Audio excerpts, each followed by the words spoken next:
Primeiro momento, uma avaliação até de membros da oposição positiva, ou pelo menos não negativa, em cima daquilo que foi anunciado.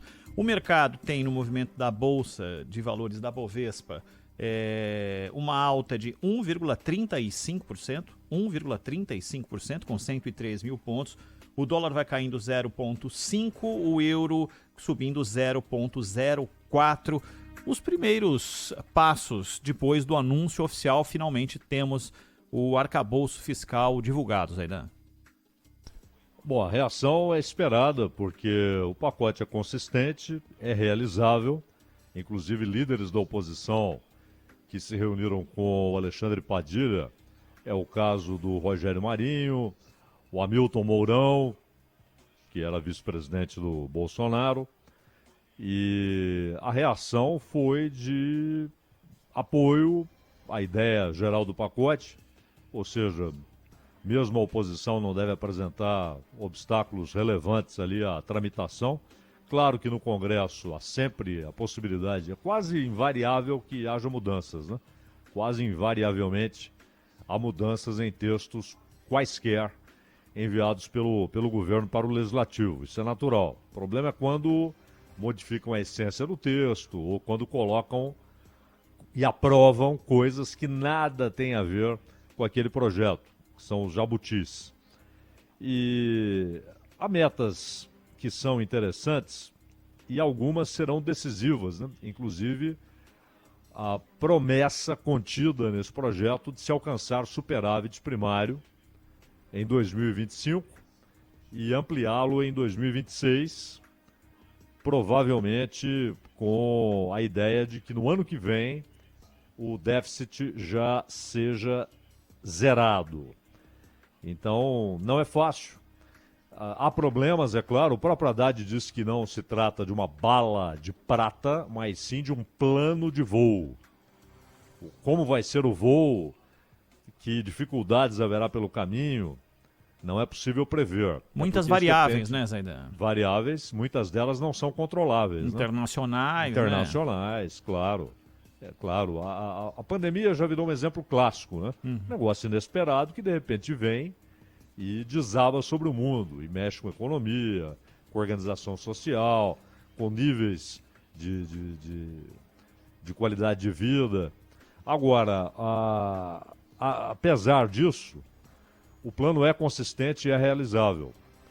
Há problemas e há, claro, velhas ideias que permanecem como uma mistura de gasto com investimento. É difícil você tratar na mesma coluna, por exemplo, a lagosta do Supremo e o dinheiro que vai para a rede de esgoto. As mordomias no parlamento, e são várias, inúmeras, cada vez maiores, caríssimas, e o dinheiro que vai para o SUS. Você não pode colocar tudo na mesma coluna.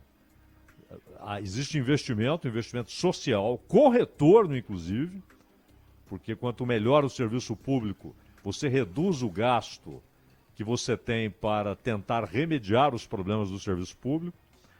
E claro, há necessidades urgentes.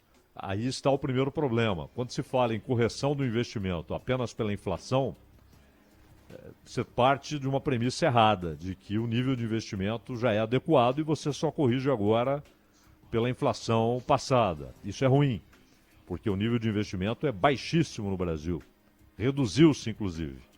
Então, o crescimento dos gastos, e aqui entra tanta coisa nessa coluna de gastos, ele está limitado a 70% da alta na receita que o Estado tiver. 70% da alta, esse vai ser o limite do crescimento de gastos. E se a arrecadação for 3% acima da inflação, as despesas poderão crescer, esse é um exemplo, né? 2,1%. E o novo arcabouço estabelece a meta de um superávit primário de 1% do PIB até 2026. Talvez 0,5% em 25 e um 0 a 0, ou seja, déficit zerado no ano que vem. É uma meta ousada, mas realizável. E como há consistência técnica e teórica naquilo que foi proposto, a reação do mercado foi essa que você frisou, né, Ronald? Foi uma reação positiva. E a própria oposição reagiu positivamente àquilo que foi apresentado. Agora, saber que a cada dia que tipo de dificuldade surgirá, que tipo de pressão haverá. Por exemplo, em 2020, janeiro de 2020, havia uma previsão de déficit. Aí vem a pandemia. Imediatamente você tem de multiplicar por 4, por 5 os gastos que a pandemia exigiria do Estado. Da mesma maneira, quando estoura uma guerra, e isso, claro, mexe com a inflação, mexe com a dívida pública. Então, e sempre lembrando, a dívida pública, assim como havia sido estabelecido ali no teto de gastos, né, aquele péssimo texto do teto de gastos, a dívida, ela continua à margem desses limites. Serviço da dívida, pagamento de juros, ou seja, os credores, principalmente os grandes credores, não o sistema financeiro, são credores do Estado, têm títulos do Estado, eles não serão afetados por qualquer tipo de limite. Agora é tentar reduzir gastos para manter investimentos. É por isso que gasto e investimento não podem estar na mesma coluna, né? Zaidan, quando o ministro Fernando Haddad fala temos que, entre aspas para ele, temos que fazer quem não paga imposto pagar, diante de um cenário de aprovação, de parcial aprovação, ou de pelo menos não haver uma grita negativa com aquilo que foi divulgado, essa frase tende a ser menos retórica, menos para virar manchete e mais para tocar fundo num ponto fundamental, que é quem tem que pagar mais, quem tem que pagar menos? Vai depender de como o Congresso vai lidar com dividendos, né? Porque essa é a questão chave, dividendos. Porque o Haddad, ele fez uma promessa hoje de que não haverá aumento de alíquota para os impostos já existentes, inclusive imposto de renda.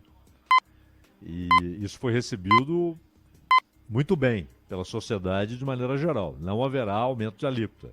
E não haverá novos impostos, e está descartada qualquer ideia que traga de volta o que era a CPMF, né? Uma contribuição sobre movimentação financeira, que o Paulo Guedes, aliás, acalentava, né? Ele gostava muito dessa ideia.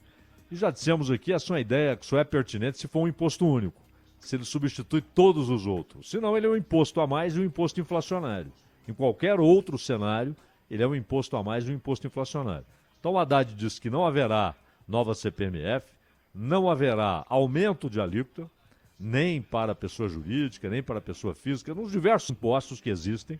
Ele garantiu que não haverá aumento de alíquota e que é hora de buscar que haja mais contribuição, que seja mais taxada a fortuna, a grande fortuna, a distribuição de dividendos, etc.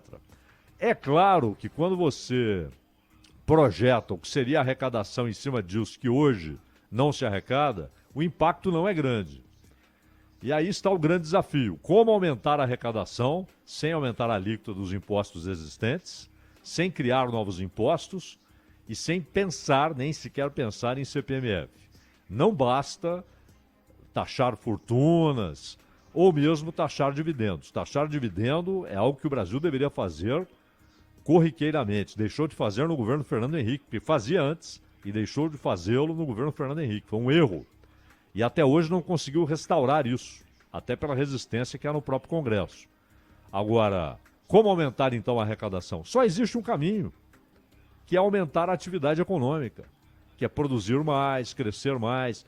E é óbvio, se você tem mais gente pagando, é claro que quem paga, pagará menos. A ideia é essa. É uma ideia saudável. Mas como você vai ter mais gente pagando? Se você tiver mais produção, mais consumo, crescimento da economia. Não há saída saudável que não seja crescimento da economia. Caso contrário, você aumenta a taxa, a tributação sobre a sociedade, e ele prometeu que não irá fazê-lo, ou você vai arrecadar menos, ou vai arrecadar o que você arrecada hoje e corrigindo quando muito pela inflação. Então, se a economia não crescer de maneira forte, sustentável, durante anos e anos, mas um crescimento relevante, né? Taxas acima de 4%, se isso não ocorrer ano após ano, qualquer ideia de aumentar a arrecadação, ela só é possível se você aumentar as alíquotas e aumentar a tributação sobre a sociedade, o que seria terrível. O brasileiro já paga muito imposto. E buscar quem hoje não paga, o impacto real, absoluto, em dinheiro arrecadado, é muito pequeno, perto das necessidades do Estado. A única maneira saudável de aumentar a arrecadação do Estado, e aí isso inclui União, Estados e municípios, é crescimento econômico. Esse é o grande desafio brasileiro. Aliás, faz tempo, né, Ronald? Faz tempo, Zaidan. E se a gente fosse falar de uma expectativa gerada a partir do anúncio do arcabouço fiscal, e estava lá nas letrinhas nem tão miúdas assim da ata do Copom, que tamanho que fica esse peso para o Banco Central, já que foi o próprio presidente do Banco Central, os economistas que trabalham para a instituição, que deixaram muito claro que a consistência de uma nova regra fiscal cria o ambiente para a redução dos juros. Perfeito, porque a consistência é inegável. É inegável, inclusive com aquilo que o Haddad e a Simone Tebet chamam de mecanismos anticíclicos, que é aquela história que a gente já contou aqui do José governando o Egito, né? José, um dos filhos de Israel, que dá origem a uma das 12 tribos, né? Ele é vendido pelos irmãos, os mercadores o levam para o Egito, lá ele é reconhecido pelo faraó como um sujeito íntegro, a ele é entregue a administração do Estado, e isso tem a ver com a interpretação de um sonho, né? Que é o sonho das 7 vacas gordas, que são engolidas por 7 vacas magras, que depois de engolir as gordas permanecem magras. E o faraó queria uma interpretação. E a interpretação era formidável, né? Seriam as 7 vacas gordas, eram 7 anos de fartura e que seriam sucedidos por 7 anos de seca e de pobreza e de dificuldade de produzir grãos. Então ele dá a ideia, quando isso ocorre, né, nos 7 anos de fartura, ele dá a ideia de que haja armazenamento de grãos, inclusive com uma taxação de 20% sobre os grãos produzidos pelos particulares, ficariam sob guarda do faraó para serem distribuídos nos 7 anos seguintes, que vem, e durante os 7 anos seguintes, toda a região mergulhada em fome, menos o Egito, por causa dessa ideia do José de armazenar na fartura para que houvesse o que comer durante os tempos ruins. E o Haddad falou exatamente sobre isso. Ele falou que aumentando a arrecadação, ou seja, num tempo de crescimento econômico, aumento do PIB e, portanto, aumento da arrecadação, haverá uma reserva para tempos ruins, inclusive para socorros sociais. Nós tivemos exemplos agora, como o Auxílio Brasil, que tornou-se imprescindível durante a pandemia. E é preciso ter reservas para isso, sem aumentar o gasto público. Como é que você faz isso? Você faz reservas no tempo de bonança. E por isso não haverá 100% do aumento da receita. Esses 100% serão transferidos, esse percentual será transferido para autorização de gastos e investimentos. Não, 70% e até menos. Dependendo do que ocorrer, 60% e até 50%, exatamente para formar uma reserva. Então há consistência. Há consistência, há movimentos inflacionários que são positivos, né? Parece haver uma consistência na redução da inflação. O cenário é propício para a redução da taxa de juros. A Simone Tebet diz acreditar que a próxima reunião do Copom vai levar à redução da taxa de juros. É esperar, porque o cenário está dado. E aquilo que foi pedido, um pacote, um projeto consistente, está aí. Claro, é preciso esperar o que o Congresso vai fazer desse pacote, né? Ô Zaidan, só para tirar uma dúvida, a gente estava conversando na redação, estava conversando lá com o Luiz Felipe, e ele falou, mas como é que é a parte da lei com o encerramento do teto de gastos e o início de uma nova regra, já que foi uma PEC, né, a lei anterior. Mas a PEC da transição já fez esse serviço, né, Zaidan, para a inclusão de uma nova regra, né? Por isso foi PEC, né? Uhum. Uma coisa, aliás, esquisita, né? Porque você tinha uma PEC elaborada por quem ainda não havia tomado posse da autoridade que a sociedade confere. Então, o Congresso era imprescindível, porque quem estava na equipe de transição não tinha nenhuma autoridade ou poder ou direito legal de mudar regras e quanto mais a Constituição. Então a participação do Congresso foi decisiva. Por isso foi tudo feito rapidamente para que houvesse essa autorização do Congresso Nacional para uma mudança no texto constitucional. Foi um erro colocar o teto de gastos no texto constitucional. Foi um erro. Mas isso virou uma febre nacional, né? A Constituição é tão esticada, tão elástica, e ela tenta abarcar tantas coisas, que emenda constitucional virou arroz de festa, né? Como é que uma emenda constitucional está baseada em variáveis, né? E que lidam com a economia, que é um organismo em mutação, né? É uma coisa impossível de ser compreendida. Claro, porque a Constituição ela deve ter os princípios, né?